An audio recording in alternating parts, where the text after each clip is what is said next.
Samuel. Time is yours.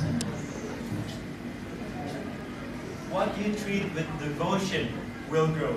That's what a man named Abdul Kalam has once said. Good afternoon, respected adjudicators, the announcer, timekeeper, the committee, opposite team, and all of the audiences. Our motion for today is English is against nationalism. As government team, we strongly believe that this motion should stand. I, as the first speaker, will give some arguments on why this motion stands. Our second speaker will rebut and also give some arguments. The third speaker will rebut and also sum up of our team cases. First of all, I am going to give definition about this motion.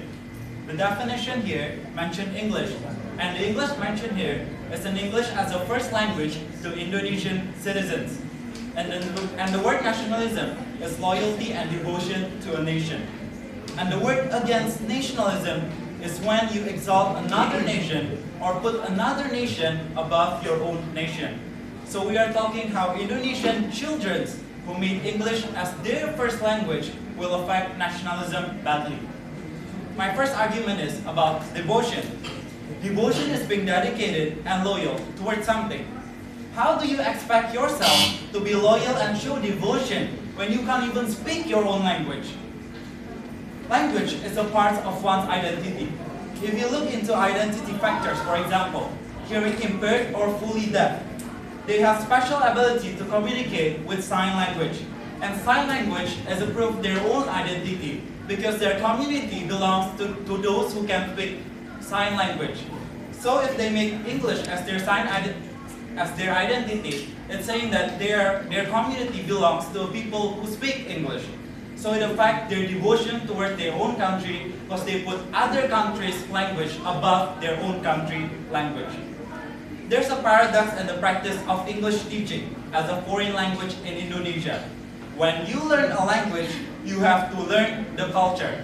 For example, like how you learn a language will affect what you do in your life. Example, how you eat. You will eat Western food, music, celebrations, dressings, games, and etc. will affect Western. And when you're more fluent in talking foreign language rather than your own, it's also called a non-devotion toward your own nation. Well, it affects children a lot because we are talking about children in this motion. If you keep feeding children with English, since they are very small, they tend to do things that have connection with that language. Like what movies do you watch?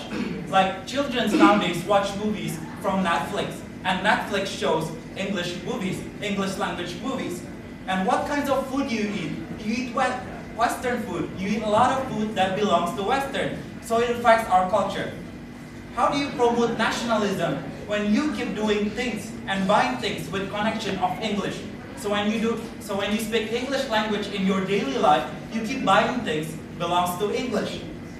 They cannot stand for their own country. Those children cannot stand for their own country if they cannot put Indonesian language number one. Language will affect their interest in doing things. That reason shows our motion stance. The second reason is to affect our culture. It is very hard to separate language with culture. Lomba, International Journal to the Society of Language Research, says that there is strong link between language and your own identity. Example, the way we greet older people or parents. As we all know, people who are come from the Western, they greet their own parents with their own parents' name. That because of their language. Now in Indonesia, you respect older people. You respect your own parents. How come you want to call your own parents with their own name language? With their own name. So English language affects their culture.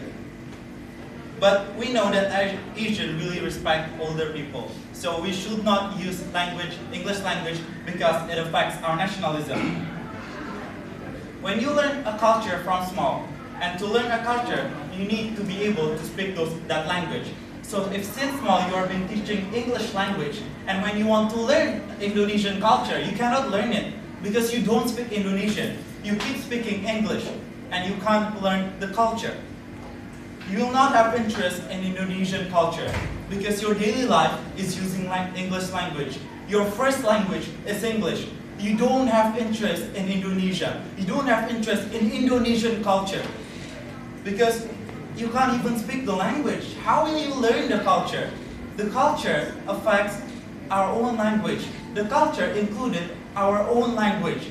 Indonesia, main Indonesia people need to know how to speak Indonesian properly. If they don't use Indonesian from small, how will they use Indonesian language properly? For example, if you meet foreign people, then sometimes some of us who are fluently speaking in English, we may find a word, we may want to try to find a word in English rather than finding a word in Indonesian. The foreign people might tell you, why don't you just move to our country? You can't even speak your own language.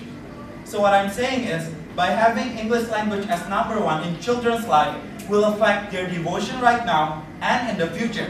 They will probably not interest in our culture. It is against nationalism. So based on the arguments we gave, it proved that this motion should strongly stand. So we back you to Pro. Thank you.